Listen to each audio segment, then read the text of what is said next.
Hai guys, balik lagi sama Enkun di sini. Fans penyihir Jujutsu silakan merapat karena di video kali ini kita akan membahas lanjutan cerita Jujutsu Kaisen.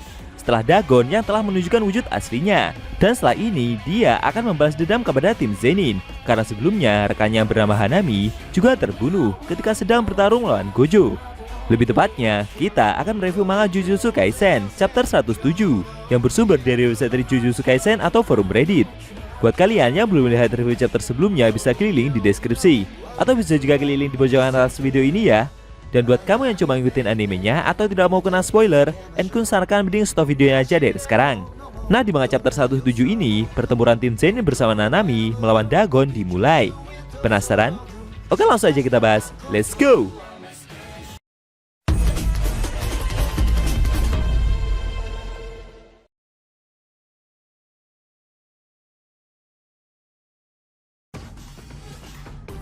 Judul chapter ke-107 kali ini adalah Insiden Shibuya, bagian ke-25.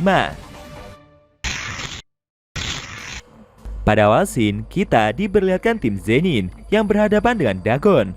Selesai menunjukkan wujud aslinya, kutukan tingkat khusus itu mengeluarkan sebuah bola air yang berputar untuk bersiap melancarkan serangan balik. Zenin Naobito yang melihat hal itu mengambil kuda-kuda untuk bertahan. Lalu villain tersebut melancarkan serangannya. Dan seketika lokasi pertempuran mereka ditelan oleh air dalam jumlah banyak. Maki yang melihat kejadian itu sempat kaget.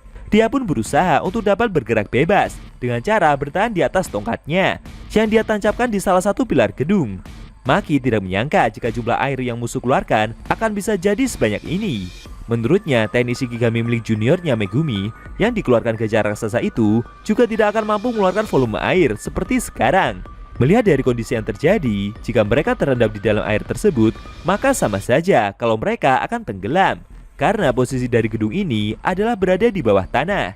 Sambil mengeluarkan kertas-kertas kaca dari tangannya, Naobito bertanya kepada arwah terkutuk itu, berapa banyaknya frame dalam 1 detik pada gerakan animasi.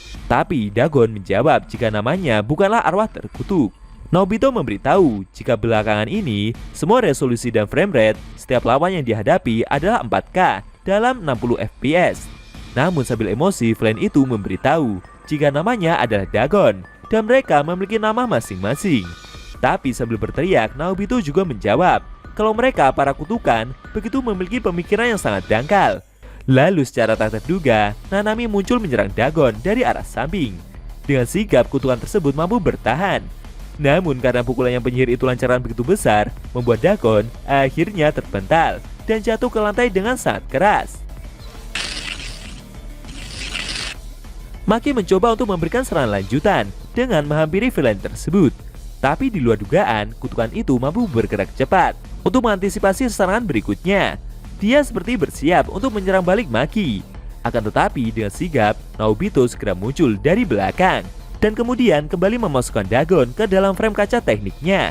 Lalu setelah itu dari atas, Nanami segera kembali melancarkan serangannya dan memukul kutukan itu dengan sangat keras. Namun di luar dugaan, Dagon kali ini mampu menahannya dengan mengeluarkan tameng air di sekitar tubuhnya.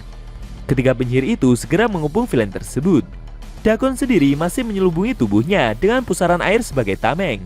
Nanami merasa jika lawannya ini seperti tidak terluka meski telah menerima serangan kerasnya. Tapi sepertinya villain itu sendiri memiliki tenaga yang lebih besar dan mungkin tidak terbatas. Naobito berkomentar jika penyihir kelas 1 saja juga tidak cukup kuat untuk mengalahkan lawannya ini. Menurutnya mereka seperti sedang hidup dalam waktu yang begitu menyulitkan. Maki berkata dalam hati, dia merasa sebal karena tadi jika Pak Tua itu tidak menolongnya menggunakan teknik kutukan kaca frame-nya tersebut, dia sendiri pastinya sudah mati. Naobito mencoba menggunakan tekniknya lagi dengan menyentuh perisai air itu. Tapi kali ini tidak bekerja. Menurutnya perisai air ini tidak hanya digunakan untuk bertahan, tapi juga bisa dipakai untuk menyerang secara bersamaan. Naobito merasa jika villain tersebut bukan hanya mampu mengumpulkan energi kutukan dalam jumlah besar, tapi dia juga sedang menyimpan teknik lain yang sengaja dia sembunyikan. Penyihir itu berkomentar, jika hal tersebut terjadi, maka hanya ada satu cara, yaitu mereka cukup mengalahkan kutukan tersebut sebelum dia mengeluarkan tekniknya yang lain. Benar saja, dengan sigap, Nanami, Maki, dan Naobito menyerang Dagon secara bersamaan. Namun sialnya kutukan itu mampu melindungi diri menggunakan pusaran airnya. Akan tetapi semakin lama, serangan yang ketiga penyihir itu lancarkan perlahan mulai dapat menembus perisai air tersebut. Sontak saja, Dagon segera meledakkan perisai airnya dan melompat ke atas untuk menjaga jarak. Namun secara tak terduga, Naobito muncul di atasnya. Sambil bersiap untuk menendang si villain, penyihir itu berkomentar, jika Dagon bisa terbang untuk menghindar, maka dia juga bisa melompat di atasnya. Lalu Naobito berhasil mendarkan serangannya dengan sangat keras. Tidak sampai di situ, dengan gerakan cepatnya, penyihir tersebut segera turun dan kemudian memukul Dagon, lalu menjatuhkannya ke lantai.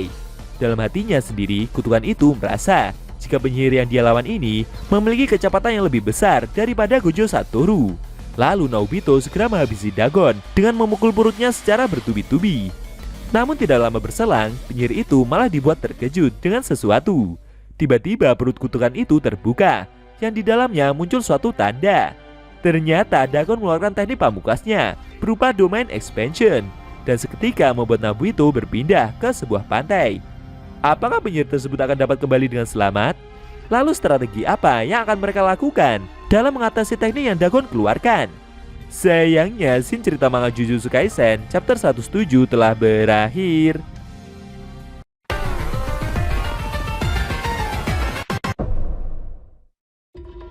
Oke guys, itu tadi review manga Jujutsu Kaisen chapter 107 yang edisinya memperlihatkan Dagon yang mengeluarkan domain expansionnya dan seketika memindahkan Naobito ke suatu pantai sendirian. Bagaimana menurut kamu? Jangan lupa tinggalkan komentar kalian ya. Kalau mau nonton review sebelum atau selanjutnya, bisa klik link di deskripsi. Linknya udah Mimin taruh di sana kok. Buat kalian yang nonton review manga Jujutsu Kaisen secara maraton, bisa klik link di deskripsi juga ya guys. Oke? Tekan like kalau suka sama video ini dan dislike kalau nggak suka. Jika ada kata-kata dari Enku yang kurang pas, Enku mohon maaf dan sampai bertemu di video review manga Jujutsu Kaisen selanjutnya.